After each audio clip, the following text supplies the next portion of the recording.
Hello, in this video we are going to talk about traits in Rust. So let's start with finding out what is a trait. Traits in Rust are the way of defining shared behavior on types, similar but not completely same as interfaces in other programming languages. So let's take a look at the syntax of Rust for defining a trait. As you can see in this code here, we are defining a trait called asString, and this asString trait has a method called toString that gets a reference to the object itself and returns a new string from it. So we are basically defining a simple trait that defines the behavior of how a type should represent itself as a string. Now let's say we want a function that gets this type, that gets a type that implements this trait and logs it into the stdout. So we defined a simple function, but it is generic. It has a generic parameter called t, and this t has something called a trait bound. So a trait bound is is how in Rust you can say I want this function or this struct or anything to be generic, but I want all the parameters to implement a specific trait or a specific trait or some traits. So in here we are saying that yes, I am generic, this log function is generic, but I want this generic to implement this parameter that is generic to implement the asString. So this log function is callable with all the implementers of asString trait. Now we have a trait and a function that uses that trait as input, but we need to implement that trait for types we want to use as input of our function. Simplest implementation would probably be the string itself, because there is no need for any kind of casting or anything else. So let's implement the trait as a string for the type string. This is the Rust syntax, and it's called the impl block.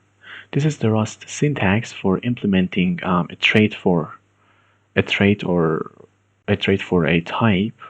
or basically implementing any methods on a type in general. So in here, as you see, we have the toString method defined in the trait. We need to implement it in here. Gets a reference to the object itself, which is the string, and returns a new string. So in here, we just need to copy this string to make a new string and just return this, because self is a reference to the string object itself.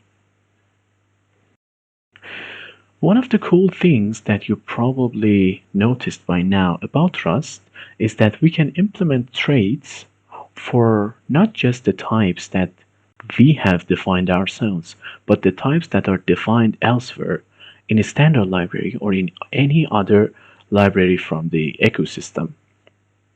And we can implement any trait for basically any type in Rust, and this gives us so much power.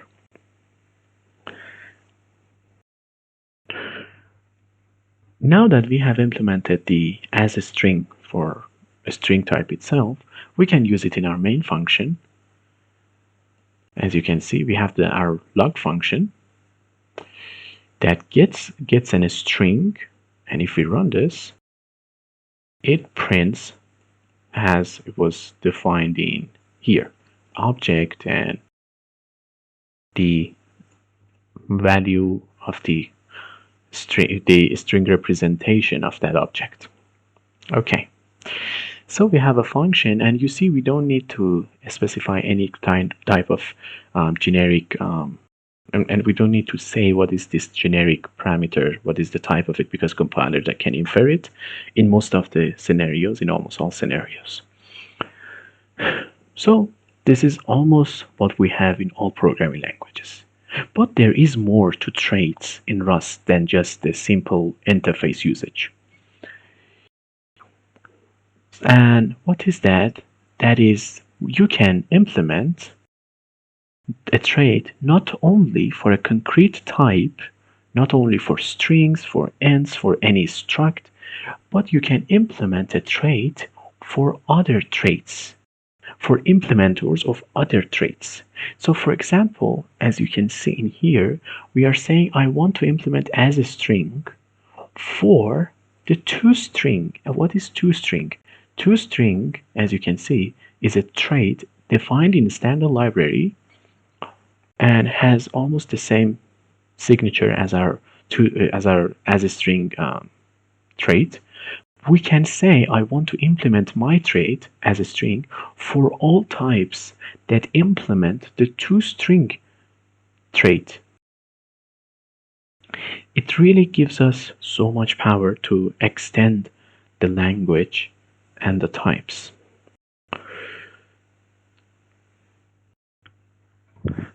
One of the other examples of this behavior, of this notion of implementing traits for other implementers of a trait, for implementers of another trait, is inside the standard library with the from and into traits. So in standard library, there is a trait called from, and there is a trait called into.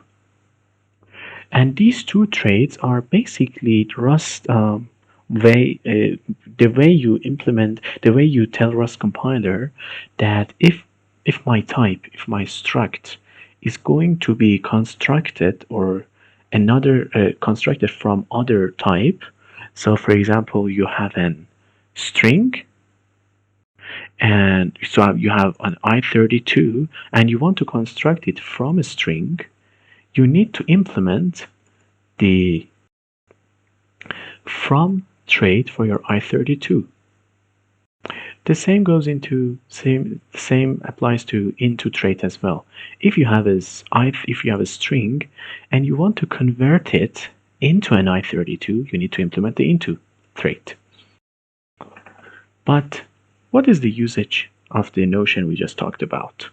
See here, we have an impl block that has two generic parameters, t and u, and says if you want to into of something, if you want to convert some type to into of u for any type t, u needs to implement the from. So it's the other way around. You can, if you want to convert a string into i32, you can either have the into from a string to i32, or you can actually have from of the other way around. So you can have from on i32, defined on i32, from i32 of for string. So you can have from of string for i32.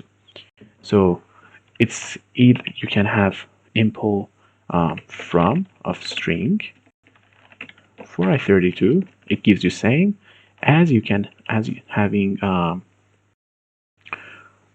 into of i32 for string. These two implementations, each one gives you the same power of converting a string into i32. And these both gives you this power, this thing in here.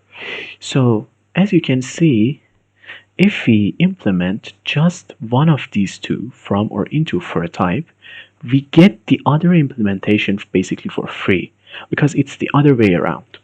So in here, it's doing the same thing. This code is taken from standard library. So as you can see, it says I want to implement into for into of type u for any type t that has the from of that has for any type t that u implements the from of t. So you see, this is the exact thing that we talked about, and the into method needs to create a return a u, and this u, when we just call the u from.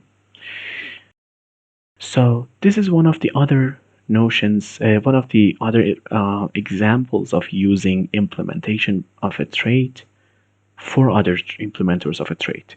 And this is really powerful in Rust, that Rust type system allows us to do such things.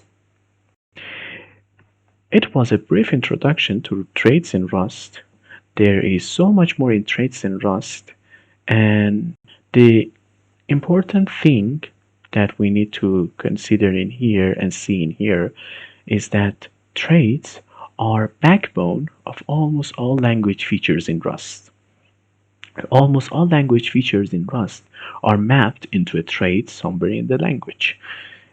And we have already discussed the iterator and into iterator trait in a previous video. So, and these two from and into traits are also language features mapped into traits. So from and into are for typecasting. So if you have a type, if you have a variable, let's say v, and you say this is a vec of, let's say, string. If you have in here other type than other than vec of a string, Rust compiler won't just instantly gives you an error. It looks at the other type and sees if it implements a way of converting itself into the vec of a string. So basically, if other type implements the into to vec of a string, it just does that for you